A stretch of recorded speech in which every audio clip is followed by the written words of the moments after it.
It's time for high key, low key. All right, so high key, Luke Walton. High key is not going to be there next year. Low key, he should be there next year. Okay, yes, I agree with that. So Jackie McMullen reported that LeBron's camp is pretty open, pretty forthright about wanting there to be a coaching change in LA. Sharing things. Yeah, they're like they're dropping some hints. Right. She said there's some tension in the building. It's not LeBron, but all of the people around LeBron, and they're just not subtle about it, is what she said. Now, he's in a difficult spot, obviously. Who? Luke Walton, because everybody's injured. They've dropped to 9th in the West. There's a lot going on. You've got the Anthony Davis trade situation, and he might lose his entire young core for Anthony Davis. It's a lot. He wasn't a Magic Johnson hire? He wasn't a Magic Johnson hire. Now, Jeannie Buss has come out pretty strong, but at the end of the day, I think Jeannie's going to do whatever LeBron and Magic want to do. Yes, and Rob. Probably, yes. I guess. Sure. No. Yeah. I mean, yes, maybe. I don't know. But what I do know is that Luke Walton should probably be the coach next year. I don't know who you bring in. Do you bring in Mark Jackson? I mean... Do you bring in Ty Lue? Does Rondo get promoted? Rondo's going to be the coach? He going to exchange his jersey for some suits. We're having a real conversation right now. I'm saying, I'm talking about, if we're talking about people in coaching, did he not pick up Ty Lue out of nowhere? It's it's just somebody who he played with, was on the team with him at some point in time. Ty Lue was on the coaching staff. I know, but still. I don't know what the issue is with Luke Walton. I don't know why you wouldn't want Luke there. This is a thing with LeBron. He tried to get Spoelstra fired, obviously, and Pat Riley was like, go back to practice. This is not a conversation we're having. Because it's Pat Riley, yes. And then he went, right.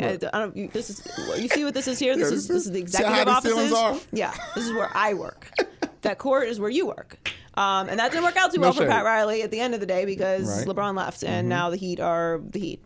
Still love you, but it's not the same. Woo. And then he went to Cleveland, where he bullied Dan Gilbert around for a couple years, and then he got Blatt fired, which, I mean, did Blatt deserve to get fired? I don't know. Maybe he was pushing back on LeBron too much. At that point, you can't really push back on LeBron.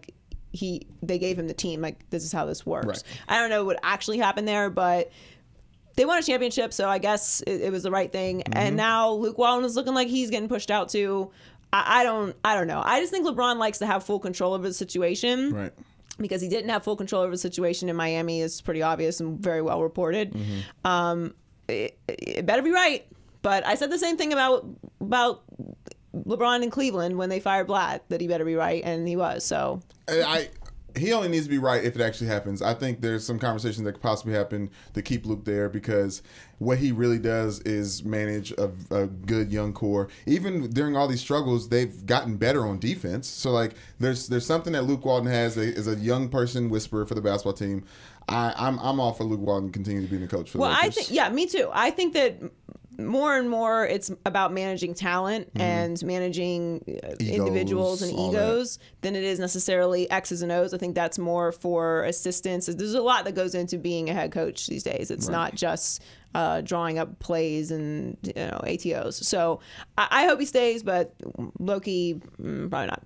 All right, high key, James Harden, high key scoring machine. Low key, it doesn't matter. I don't know what to do with James Harden. I don't. I want to give him props because he keeps scoring a bajillion points. But where are they in the West right now? Do we feel good about them in the playoffs? Any better than we did last year? I don't know. I mean, if you're building a team around James Harden scoring all of the points, we've seen the last 2 years we know how this show ends. They're fifth. But we've seen it in the playoffs. You can't be the only person that's shooting. He's in the MVP conversation as the lead for the MVP. They're fifth in the West. Every time it's the playoffs, the Bucks are first in the East. They try to lean on listen. They try to lean on everyone else when they get in the playoffs, and then the other PJ Tucker, everyone else, they get the ball in the playoffs and what do I do with this? What do you want me to do? They're not in the rhythm of scoring and playing as a team. And he's number one in scoring? Who's number two? Steph Curry. I think you're exactly right. It won't matter. It won't matter. Yeah, it's just score all the points. It doesn't matter. It's just not going to matter. Finally, high key, it's looking like Kyrie Irving might leave Boston. Low key, we want him to come to LA. It's totally cool. we get it. You didn't want to play with LeBron anymore, and now you're like, I do want to play with LeBron. Yeah, everyone learns lessons. I changed my mind. Yeah, he's like, I don't play in the Celtics anymore. Yeah. So to play LeBron in Los Angeles. Yeah, I got a chance to see what it feels like. I don't have to be healthy all the time if I play with LeBron. Like, let's be real. Like, Kyrie has now proven that he doesn't stay on the court for entire seasons of basketball. It's not a bad thing, but how fragile he is. He needs someone strong and durable and reliable like LeBron James. Now, LeBron's not that anymore. Yes, he is. This is his first major injury, if you even want to call it that. He's still going to be LeBron James. He's just resting now, and then we're gonna. Would you really want Kyrie here? Yeah, I do. I think like it'd be 100%. great. It would be amazing content. Like just everyone in the whole world would hate the Lakers, and it would be such good content. Tell me the three. So good. Tell me the three. Who's the options? I mean, Anthony Davis, Kyrie Irving, and LeBron James. What'd they do? Can that happen? It can happen, but what they do? Huh? What would that team do? They're gonna win a championship. What do you mean? Take down the Warriors. That team beats the Warriors? Yeah. Okay, that's what I wanted to hear. Yeah, for sure. Sorry, Heller. It's going down. High key, going down. Talk to me next year about it. All right, time for the culture report. Hey. Brandon has gotten hot, so he has decided to remix his jersey into a headband. Some of our YouTube commenters would argue I've been hot. All right, what's in the culture report? If you don't remember the year 2017, the internet was buzzing around Ja Rule and his business partner Billy McFarland and their new hot music festival that was advertised to be a real-life mix of Coachella and Instagram, and it ended up being another episode of Survivor or Naked and Afraid. Netflix announced their Fire Festival documentary titled Fire, The Greatest Party That Never Happened, will be released January 18th. And then Hulu dropped the documentary titled Fire Fraud 3 days before Netflix and didn't tell nobody. And Hulu had something that Netflix didn't, an interview with Billy McFarland. Netflix called out Hulu for paying McFarland for the interview. Hulu called out Netflix for paying Jerry Media for helping them out producing their documentary. And Ja Rule was somewhere screaming he got hoodwinked and led astray and bamboozled. We both watched the Netflix documentary. What'd you think? I have both Hulu and Netflix.